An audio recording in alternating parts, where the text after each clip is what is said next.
Olá pessoal, eu sou Augusto Carvalho, diretor comercial da ESAP, e nós estamos iniciando mais um GeniCast.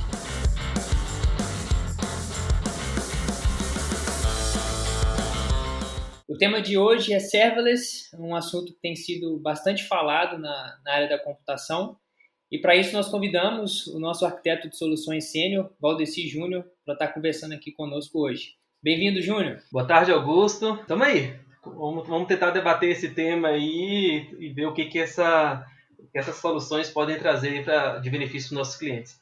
Legal. Obrigado pela disponibilidade, viu, Júnior? Júnior, esse assunto tem sido muito falado, algumas pessoas confundem acerca do tema serverless, porque ele na tradução literal é sem servidor. Serverless computer é computação sem servidor. Mas Isso. não é bem assim, né, Júnior? Existe um servidor ali. Eu queria que, ao iniciar essa conversa, você explicasse para a gente um pouquinho o que é essa arquitetura de software serverless. Bom, acho que para a gente iniciar e até assim consolidar um pouco os conceitos, vamos falar um pouco da arquitetura em si, da arquitetura de software em si. O que é uma arquitetura de software? Basicamente, é uma análise dos componentes de uma determinada solução, de uma determinada peça de software, considerando ali diversos fatores, como desempenho, escalabilidade, performance, segurança e etc. E o que é definido nisso? É feita essa análise para definir algumas coisas. O que são definidas? Então, a linguagem de programação mais adequada para aquela solução, o banco de dados que vai ser utilizado, os padrões e protocolos de comunicação entre esses componentes e também a infraestrutura que seria necessária para rodar essa aplicação. E aí, nessa questão da infraestrutura, a gente tem vários modelos. Então, antes até de falar do serverless, é bom até entender essa questão aí da infraestrutura. Porque, assim, normalmente, até um tempo atrás aí, não se tinha esse conceito de nuvem, né? Não se tinha esse conceito de cloud computing. Ou existia, mas era muito pouco difundido. Então, a maioria das infraestruturas eram infraestruturas locais, que a gente chama de infraestruturas on-premise. Nesse modelo on-premise, é aquela salinha do servidor lá, normalmente, vulgarmente falada, que fica ali dentro da empresa, onde a própria empresa é responsável por adquirir todo o equipamento de hardware, as licenças necessárias, por provisionar ali toda a capacidade computacional que ela vai utilizar para suas soluções, e isso tudo dentro da própria empresa. Esse modelo tem vários problemas, inclusive a necessidade da empresa gerenciar todo esse hardware que está ali, gerenciar o acesso a esse data center, a esses servidores, garantir que num eventual incidente, sei lá, uma queda de energia, ou mesmo um acidente, um incêndio, alguma coisa, que tudo continue funcionando. Então é um grande desafio. Então, um outro modelo que evoluiu a partir disso é a questão do cloud computing, da computação em nuvem. Nesse modelo, a empresa não precisa mais se preocupar em gerenciar esses recursos de hardware internamente e existe um provedor de nuvem que vai ser responsável por fazer esse gerenciamento.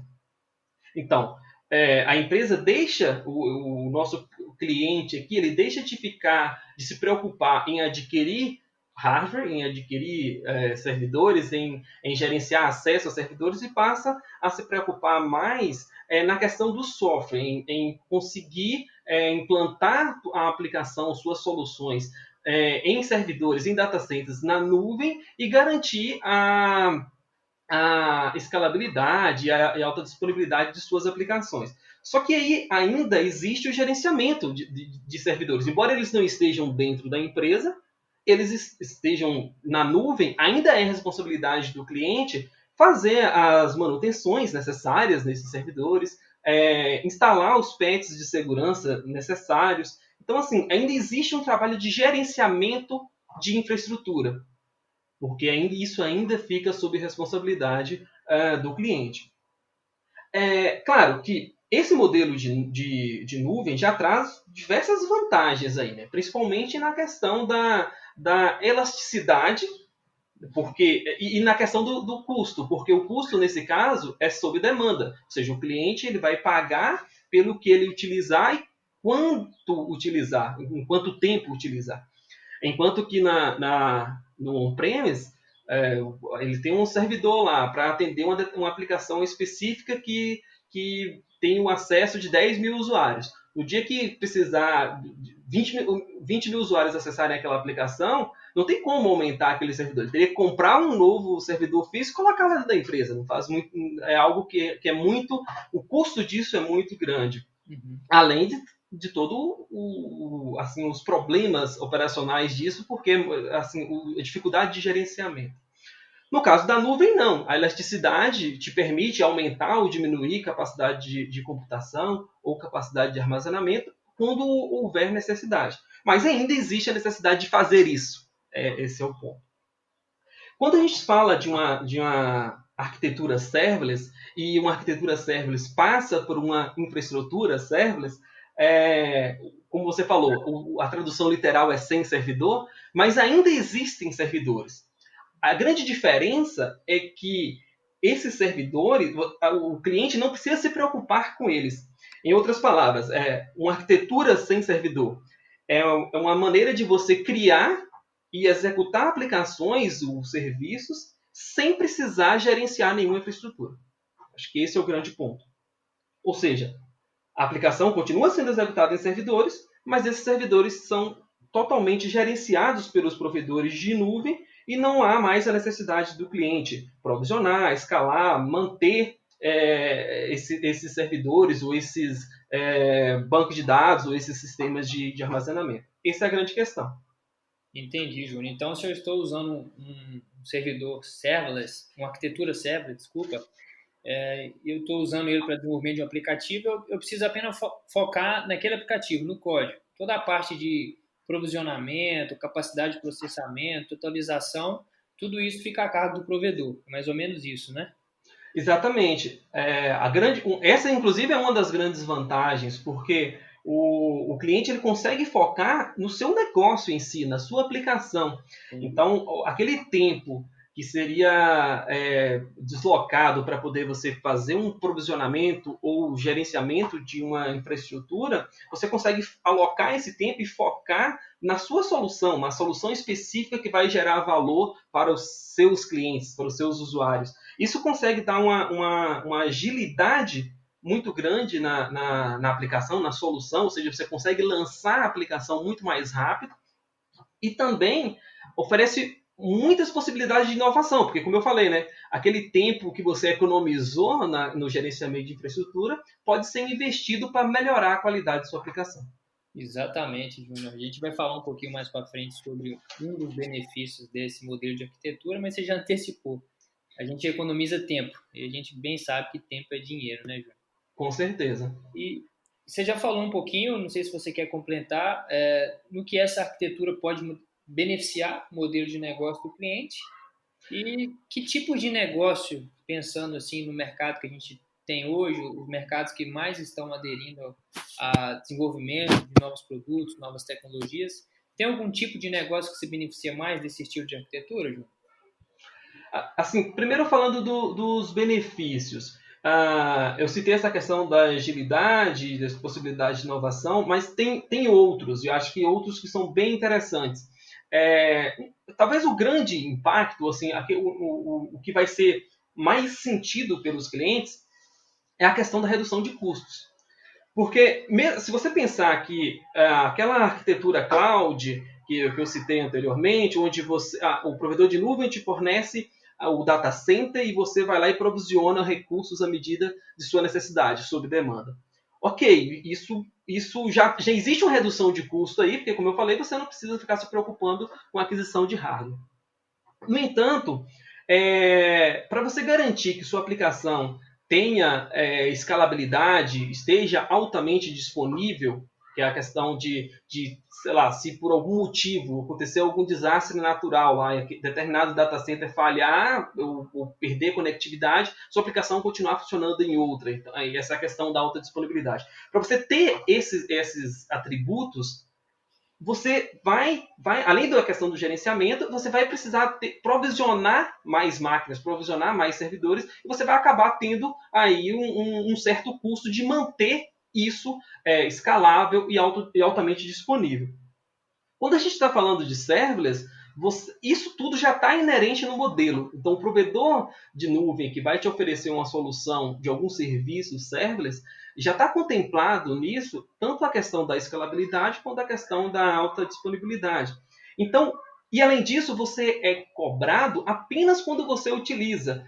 Veja que tem uma pequena diferença aí. No modelo de cloud computing, você tem uma máquina, assim, grossamente falando, você tem uma máquina lá na nuvem que ela vai estar lá ligada e você pode aumentar ou diminuir, mas ela vai estar o tempo todo ligada e você vai ser cobrado pelo tempo que ela está ligada. No modelo serverless, não. Não existem máquinas para você gerenciar, não existem servidores. Você vai ser cobrado apenas quando a sua aplicação, a sua solução for utilizada por algum dos seus clientes. Então, não existe aquele custo de ociosidade, porque no modelo anterior, se tu aplicar, para você garantir que em algum momento algum cliente teu acesse a tua aplicação, a sua máquina precisa estar ligada. Então, você paga mesmo ele estando ociosa. No caso do serverless, não. Você vai ser cobrado apenas quando, de fato, alguém utilizar aquela aplicação. Então, a redução de custo, nesse caso, é gigantesca. Assim, é claro que existem diversos cenários de aplicações e varia muito de aplicação para aplicação. Mas via de regra, a redução é muito grande. E tem as outras questões, né? A questão que eu falei da agilidade, ou seja, é possível lançar muito mais rápido uma aplicação, porque você não precisa se preocupar com o provisionamento de infraestrutura, nem gerenciamento disso. E se você pensar, um cliente ele vai lançar uma nova solução no mercado e ele quer fazer um MVP para avaliar qual a aceitação do mercado para aquela determinada solução. Faz muito mais sentido para ele utilizar o modelo serverless, porque ele consegue validar isso de forma muito mais rápida e de forma muito mais barata do que ter que provisionar toda uma infraestrutura para lançar algo que nem ele sabe se vai ter uma aceitação positiva ou não do mercado. Então, assim, inclusive uma das formas, um dos cases que a gente pode utilizar aplicações serverless, quando você não tem a previsibilidade de qual vai ser o acesso, o número de acessos ali da tua aplicação. Existem outros dois pontos que eu acho que é importante da gente falar, que é a questão da escalabilidade, ou seja, a aplicação, a infraestrutura serverless, ela já possibilita que a tua aplicação escalar automaticamente, ou seja, não importa se você vai ter 5 ou 50 mil usuários, você não precisa se preocupar com isso, já está inerente ao modelo ter essa capacidade de escala. E citando até o exemplo do MVP, aquele MVP lançado ali, se ele der certo, se a coisa bombar, ele não precisa se preocupar em provisionar uma nova arquitetura para o ambiente para a solução final. Aquela mesma arquitetura ali já pode ser utilizada porque ela já é automaticamente escalada. E a questão que eu falei anteriormente da alta disponibilidade. Então, no modelo serverless, via de regra, os serviços também já são altamente disponíveis e tolerantes à falha. Falha aqui, nesse caso, que eu estou me referindo à infraestrutura. Então, falhas da infraestrutura, eles já são tolerantes porque já estão... É uma aplicação global que a gente fala, né? Ela já está disponível em vários pontos do globo justamente para garantir essa questão de alta disponibilidade. Entendi. Então, resumindo, Júnior, os 3 principais benefícios, você explorou eles muito bem, de forma muito clara. Primeiro, economia de tempo. Eu não preciso despender do meu time, geralmente são pessoas de um nível pleno, de um nível sênior, para fazer toda a gestão da infraestrutura de servidores, para ficar preocupado com aprovisionamento, atualização, entre muitas outras configurações que são recorrentes. Ou seja, no serverless isso tudo fica a cargo do provedor cloud. Isso. É o primeiro passo.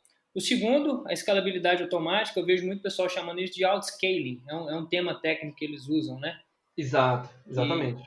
E a escalabilidade ela é realizada de forma automática. Quanto mais consumo você tem nas suas funções, mais disponibilidade você vai ter. E a terceira é redução de custo, né? Que você não paga pelo tempo ocioso, que é um problema, como você explicou, muito bem explicado, nas máquinas virtuais. E até uma coisa que você falou interessante do MVP, que eu te fiz uma pergunta, que tipos de negócios mais se beneficiam? eu vejo muito o modelo de startup, que é um modelo que há uma preocupação de ter o menor custo possível até o negócio dar certo. Com Existem algumas certeza. empresas que já estão consolidadas e, óbvio, esses gestores responsáveis por infra eles estão buscando cada vez mais redução de custos, mas hoje você está me dizendo então que existe um modelo de arquitetura de software que eu posso sair de um custo fixo e tornar um custo variável à medida que a minha estratégia de negócio vai recebendo aumentos de demanda. É mais ou menos esse raciocínio? Exatamente, perfeito, é isso. Acho que essa é a ideia. E assim, quando a gente fala de tipos de negócio, tem essa questão específica que eu falei do MVP, mas pode ser para qualquer tipo de solução. Assim, quer dizer, quando eu digo qualquer, é bom até frisar, eu gostaria até de colocar nesse momento aqui, esse ponto, é que assim, não existe, quando a gente está falando de infraestrutura e de arquitetura de um modo geral, assim como diversas outras coisas na vida, não existe receita de bolo, né? Não existe, assim, Uhum. cada caso é um caso. Então, assim, existem situações onde a gente também não deve utilizar serverless. Eu vou até citar alguns exemplos mais para frente. Mas, assim, de modo geral, os mais variados modelos de aplicações se beneficiam da arquitetura serverless. Ainda que não seja na aplicação toda, não precisa necessariamente ser a aplicação toda, mas às vezes um ponto específico da aplicação que você poderia mudar para o modelo serverless e conseguir ter esses benefícios. E aí eu vou citar alguns exemplos, assim, aplicações web de modo geral. Por que aplicações web? Porque normalmente, ou frequentemente, o tráfego de aplicações web ele é muito variável. Você não tem, claro, como eu disse, existem exceções, mas o fluxo de acesso ao site da tua empresa ele não tem um padrão fixo de acesso onde os usuários acessam constantemente naquela mesma quantidade. Então é algo que varia bastante. Então é uma situação que poderia usufruir dos benefícios de redução de custo de ociosidade que eu falei do serverless. Então, vou citar outros exemplos: back-ends de aplicativos móveis, processamento de mídias, back-ends para soluções de IoT, também é um exemplo bem comum que a gente utiliza isso. Chatbots, stream de dados. Então, assim, começa a ter várias outras aplicações e sempre ponderando essa questão de que cada caso é um caso. Então, assim, inclusive, aqui na ISAP, a gente tem bem essa ideia, essa cultura de sempre tentar projetar a arquitetura pensando em solucionar o problema do cliente. Não é porque assim, a gente não tenta pegar aquela arquitetura, aquele modelo pronto, aquele modelo padrão e simplesmente colocar para qualquer solução, para qualquer situação que aparecer. Cada cliente tem as suas necessidades, tem os seus objetivos, tem os seus desafios e a gente tenta adaptar e moldar essa arquitetura com base nos objetivos daquele cliente. Eu acho que isso é importante porque tem algumas arquiteturas da moda que aí quando a gente vai falar aí, todo mundo quer usar aquela mesma coisa para resolver todos os tipos de problemas. Não é bem assim que funciona. Acho que é bom deixar bem claro que cada caso é um caso, mas na grande maioria dos casos a gente pode ter sim grandes benefícios com o modelo serverless. Ótimo, Júnior. Colocação excelente, muito relevante. E você disse anteriormente que tem algumas situações que não se deve usar o serverless. Você consegue pontuar algumas para a gente? Sim, assim, de modo geral, o serverless ele vai ser utilizado, você vai conseguir usufruir de todos aqueles benefícios, você ter mais ganho de redução de custo, de escalabilidade, etc. Em alguns casos específicos, por exemplo, quando tua aplicação tem poucos usuários, ou seja, você não precisa provisionar uma infraestrutura que ainda que seja mínima, que seja grande, ela vai ter um alto custo para você ter, sei lá, pouquíssimos usuários acessando a tua aplicação. É um caso que você poderia substituir isso por um modelo serverless. O outro exemplo vai justamente ao contrário, que é quando você tem muitos acessos, você tem muitos usuários, você quer ter a possibilidade, em um termo que a gente utiliza, que é escalar infinitamente. Porque, assim, não, é claro que existe um limite de hardware em algum momento, mas assim, é virtualmente limitado o quanto você pode escalar em um modelo serverless. Então, virtualmente não tem limite. Você pode ter quantos usuários quiser ali, que você seria capaz a arquitetura serverless seria capaz de atender. Então, são os dois extremos. Você tem poucos, então você vai ter muita redução de custo, ou você vai ter muitos e você não sabe quando que você vai ter muitos, então você quer se deixar preparado para uma escala infinita. Você pode utilizar também. E o caso onde você tem um tráfego muito imprevisível ou intermitente, como eu até citei o exemplo de algumas aplicações web, onde os padrões de acesso são muito distintos. Você não tem uma previsibilidade de números de acesso em determinados horários, por exemplo. Então, é uma outra situação. Isso são os casos que faz muito sentido você utilizar serverless. Esses aqui são os casos assim, mais clássicos de utilização. Tem outros casos que aí não fazem sentido nenhum, que são, veja, esse modelo é um modelo que vai exigir uma constante mudança da aplicação como um todo, porque o processo de desenvolvimento da aplicação ele é diferente de uma aplicação tradicional, por assim dizer, porque a concepção da aplicação está diretamente ligada aos serviços serverless que ela utiliza. Então, se você tem uma aplicação legada, onde você não é o objetivo do cliente fazer muitas alterações naquele código existente, então é um caso que você não deve nem cogitar o serverless, não vai fazer sentido. Ou então, se por algum motivo a tua aplicação ela exige alguns requisitos específicos de sistema operacional ou operações de rede de baixo nível, por exemplo, é um outro modelo que também não faz sentido serverless, porque a gente está provisionando algo para a nuvem que a gente não tem a menor ideia onde ele vai ser executado, né, em que tipo de SO, que tipo de... A gente não se preocupa com a infraestrutura. Então, qualquer requisito que seja específico de infraestrutura, aí a gente já começa a não fazer sentido a utilização do serverless. E tem o outro caso, que aí é bem óbvio, né? Quando você tiver a necessidade de rodar a tua aplicação no modelo on-premise. Né? Então, se vai ter que rodar lá dentro da tua empresa, também não faz sentido utilizar esse modelo. Então, são alguns exemplos de onde a gente pode utilizar, onde a gente não deve utilizar, e tudo ali, tudo que está no meio aí teria que ser analisado caso a caso, e como eu falei, às vezes a aplicação como um todo ela não pode ou não possa ser serverless, mas às vezes um componente específico ali, uma parte específica da tua aplicação, você mudar ele para esse modelo, às vezes você já consegue ter um ganho desses benefícios, seja de custo, seja de redução de tempos, bem significativo, e também precisa ser avaliado, né, essa questão, independente da aplicação que você estiver trabalhando. Excelente. Então, de forma assim, para mim ficou claríssimo que eu entendi então, Júnior. Então, quando você recebe uma demanda para montar toda a arquitetura de um software a ser desenvolvido, é importantíssimo para você, como o responsável dessa área, entender quantos usuários essa empresa pretende ter a curto, médio e longo prazo, que tipo de negócio, o que ela pretende com aquele aplicativo, o que ela pretende com aquele software. Entender o negócio em si, acho que é o primeiro passo para depois definir a arquitetura. Isso tem que ficar claro, né, Júnior? Com certeza, com certeza. Eu acho que tudo parte daí. A gente tem que. Não adianta a gente querer solucionar o problema do cliente sem entender qual é o problema. Acho que o primeiro passo é esse, entender as necessidades. E, claro, uma coisa que a gente na ISAP faz muito também é propor alternativas. Porque às vezes o cliente chega com a ideia fixa ali, mas ele não está às vezes ele não está com essa vivência do mercado, não tem muita ideia das possibilidades. Então a gente tenta entender primeiro o que ele quer, qual a melhor forma da gente resolver o problema dele, e a gente começa a propor situações que possam fazer sentido.